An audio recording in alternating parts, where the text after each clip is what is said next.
My brother sent me an article by Danielle DiMartino Booth.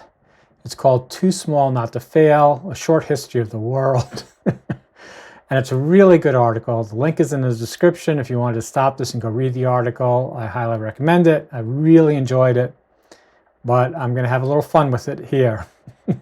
Here's the article. And, clients agree with releasing the recent... So normally this article was behind a paywall, but her reader said, you should let the general public read it because it's so important. And she says, okay, we're going to dedicate it to every hardworking American who wakes up in the morning asking themselves what went wrong. Okay.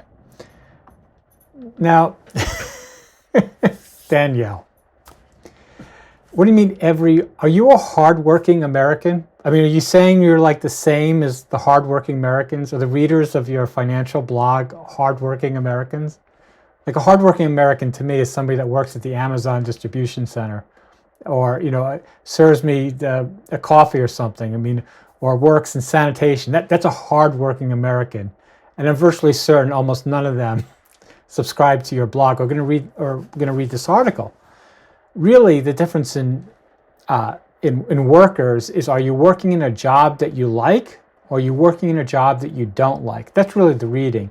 The reason you would read this. So really it should be to every person working in a miserable job who wakes up in the morning asking themselves what went wrong. But even there, you don't answer that question. But anyway, this whole hardworking American stuff is just, it's just, it's such a, I shouldn't do this video if I just can't come to word, but it's so judgmental, not judgmental, but righteous to say that what hardworking Americans feel, or what went wrong. Like you're addressing their concerns with this piece, because as I'll go through, actually what you advocate would hurt hardworking Americans. It would only help Americans with inherited wealth. That's really what this article is about. If you have money, I'll help you protect it. It's not about, if you go work hard, interest rates will be in a way that you can actually make it as a business. No, that's not what this article is saying. But all right, so I'm already talked like 2 minutes. I got to get going, right? We've got a lot of article to go to. Okay, so the first paragraph, she's laying the groundwork, which is that a bank, you want a bank to be able to make loans, but you don't want them to make loans that are so risky that the bank, implodes and you lose your money in the bank, right? So you want to balance your risk-taking, but you also want to save the money in the bank. Now, this article is all about saving money in the bank, but she makes it sound like it's about what's good for the economy, again, for the hard workers. And the more you really look at what she's saying, I think, the more you'll see this. Okay, so she starts off with what's too big to fail. Banks are large banks, little banks. What do we do to? Anyway, I'm not going to get into all that. Okay, so this is the first line that really cracked me up when I was reading this. There was a time when there was honor among central bankers. That ended in August 2007. Are you seriously telling me that for 5,000 years there's honor among central bankers or bankers? No. This is just a flat out nonsense. Okay.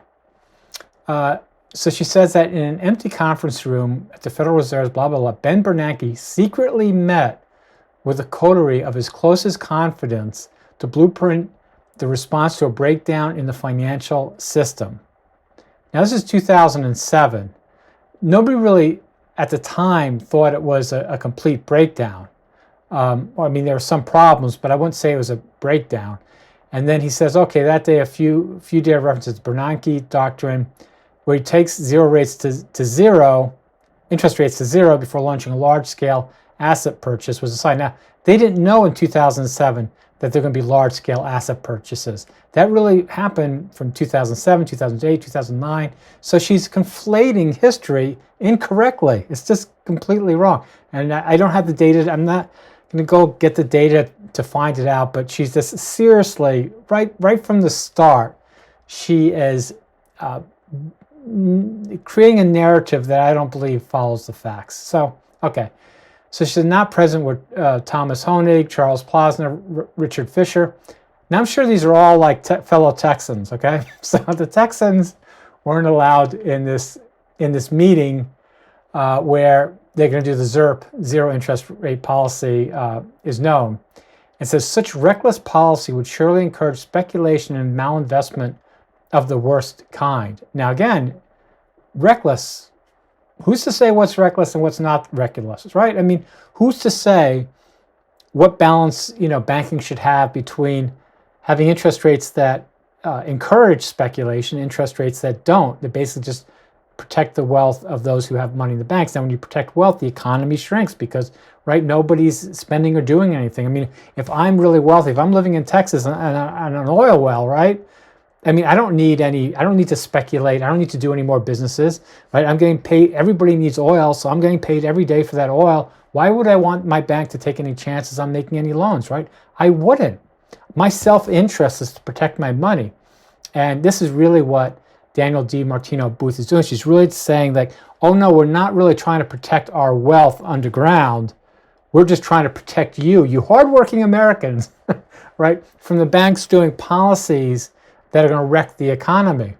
But she doesn't really make, to me, a convincing argument for that. Though again, when I was reading it the first time, I was with her. I was like, yeah, these banks are a bunch of cheating bastards. Okay. So she says, when the inevitable catastrophe did erupt, winners and losers were chosen. Now, she's saying in 2000, well, she doesn't say what year, but let's just say she means 2007, 2008. The catastrophe, well, it couldn't have been caused by Bernanke in 2007, right? It would have been 2006, 2000, it would have been the years leading up to it. And this is what you'll see in a lot of, I don't know how to call it, but far-right logic. That they, when something happens, immediately, whichever Democrat was there is to blame. Like, forget everything before that. Anyway, so then she says, Bear Stearns and Lehman Brothers were targeted to fail. I don't think that they were targeted to fail. I mean, by virtue of the Troubled Asset Relief Program, which soaked up the same. Anyway, she's basically saying they're targeted to fail, but she doesn't explain why. Here she does some other cute writing. I really got to hand it to her. The passage of the Dodd-Frank law, designed to eradicate too big to fail, instead indemnified it. So she's basically saying, this law to protect the banks actually made the big banks even more powerful. And actually, I don't disagree with her. But anyway, she says, okay, on July 15th, 2015, the 5-year anniversary of Obama signing the bill into law. Got to bring in Obama, right? Then Texas congressman, because it's all about, again, like, if you're going to explain to me the Federal Reserve, either you're talking about monetary policy and a difference in economic views, or you can talk about politics. But however you want to put your framework, you have to explain why that is relevant. So you start with an argument about economics, and now you're going into politics. So after Obama signs this into law, this Texan congressman writes an op-ed saying the statute itself declared that it would end too big to fail and promote financial stability. None of that has come to pass. Too big to fail institutions have not disappeared. Big banks are bigger and small banks are fewer, and the financial system is less stable. False. That is completely false in 2015. In 2015, things were humming. Everybody's like, oh my God, all this quantitative easing worked. Like, we're building like crazy. We're doing business like crazy. So where does she get that? I mean, it's just not true. And it's still not true today, though I'm still waiting for it to be true. But it just was not true in 2015. Oh my God. The more I read this, the more it just blows me away. Okay, so let's go. I should really underline these interesting ones. Okay, so she talks about when she's working at the Fed how because of Dodd-Frank, these banks have an overbearing cost of complying with Dodd-Frank, which required banks with $10 billion or more in assets to be stress tested annually. Now, okay, the onboarding of staff to comply was pure overhead. To the alarm of regulators in attendance that day, to defray the added cost, some banks were making commercial loans at ridiculous rates. According to who? Right? I mean, how can you sit in backseat drive on these local banks and saying that they're ridiculous rates? Are you lending the money? what happened to freedom to do what you want? I mean, that's the irony. Again, she's like, one of these texts is like, business should be free of regulations. Well, the banks are making loans at what rates they want to make them at. What's your problem? Other banks were simply closing their doors. Like, okay, we're going to close our doors instead of charge the interest we think your cockamamie idea should be paid for. The other thing that she doesn't point out here is all the fracking industry taking out these stupid loans. Like that whole thing. No. She's not going to criticize her fellow Texans about any of this stuff. Okay, so then she talks about the demise of U.S. community banking. It goes from 8,000 to 6,000.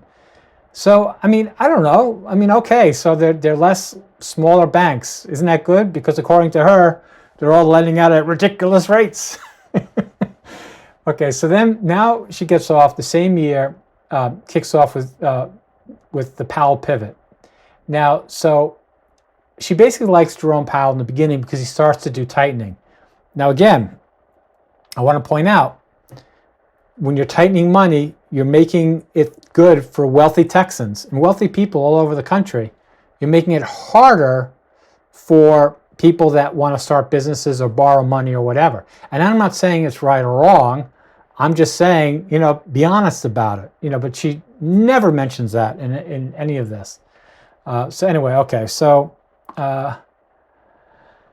after a record 41 days, blah, blah, blah, he goes back to low interest rates because supposedly the Japanese called and say, listen, we have a bunch of your bonds and notes, and if you raise interest rates, you're going to bring down the value, so you have to stop. So she's very subtle in the way that she's attacking Democrats, foreigners. So anyway, it's the Japanese fault, right? That Powell was not as strong like a Texan. Like a Texan would have told the Japanese, get lost, right? But I'm sure there are a same number of Texans going to them saying, you have to keep interest rates low so we can continue fracking because we need to build these wells. But again, that's not in this piece whatsoever.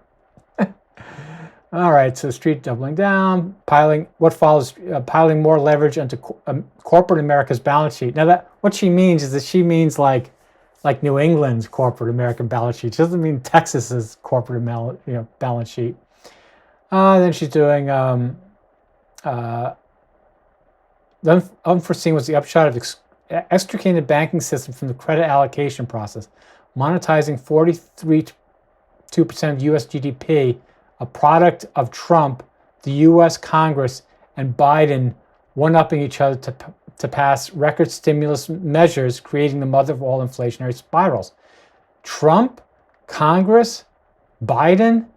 So she's saying they're all doing it. So okay, so she's saying that Trump is also part of that problem. Well, okay, give her a little check mark there.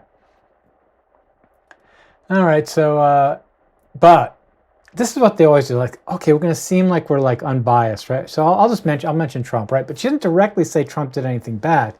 She just said he's part of this one-upping process. And she goes, the kicker was Biden's admission, and I need to highlight this.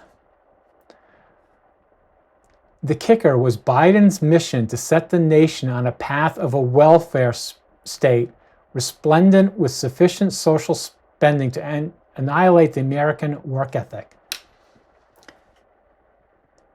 See, she's evil.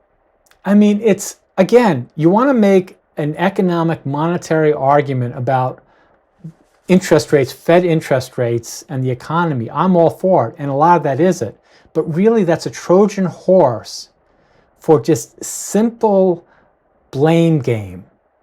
Like, she is upset. Like, her audience are people that have wealth, see bank failures, are afraid of them, and want to blame someone. And instead of her looking at the economic issues and saying, well, these are the economic issues, and this is what you need to do, like, okay, let's say for the sake of argument that, okay, banks are going to take more risks and your money's more at risk. Instead of her just saying, listen, it's going to be more at risk, maybe go into gold or buy oil stocks, whatever you want to say. You can say, no, it's Biden's problem that we're going into a welfare state, sufficient with social spending to annihilate the American work ethic? Does she forget that it was Trump that did the first stimulus, payments? This is just bald-faced. It's intellectual dishonesty. I don't care if she's a Republican. I don't care about any of this. But when you're trying to talk about the Fed as an expert, and you're just making it political, you're just throwing out political red meat to people that are just greedy. They're just selfish. That whatever. I mean, I don't want to say they're greedy or selfish or whatever, but whatever. It's just like, how can anybody take her analysis seriously? The people paying $565 are just rich people. Like, nobody really interested in the true economic stuff, I think they'd have trouble reading this, because as it became apparent that Biden was holding Powell's nomination hostage to get the consolidation prize of political progressive appointees to the Fed board, a leadership vacuum paralyzed policymaking. The Fed staff divided,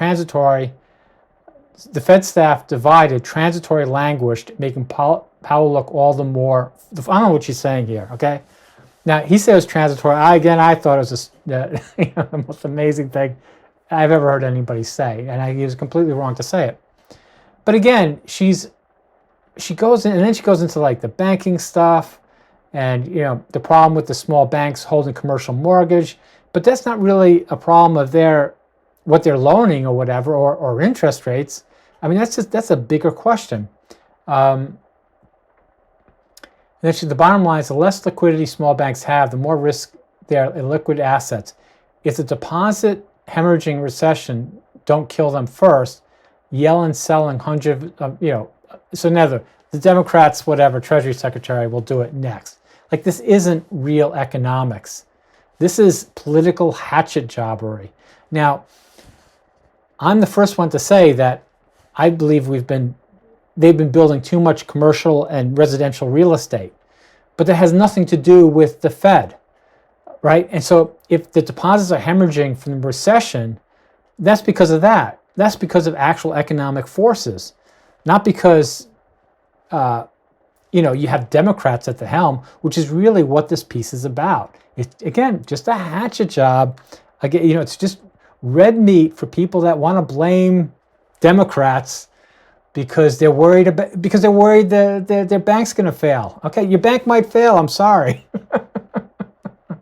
It goes into a bunch of other stuff, and this stuff, she just totally loses me, really.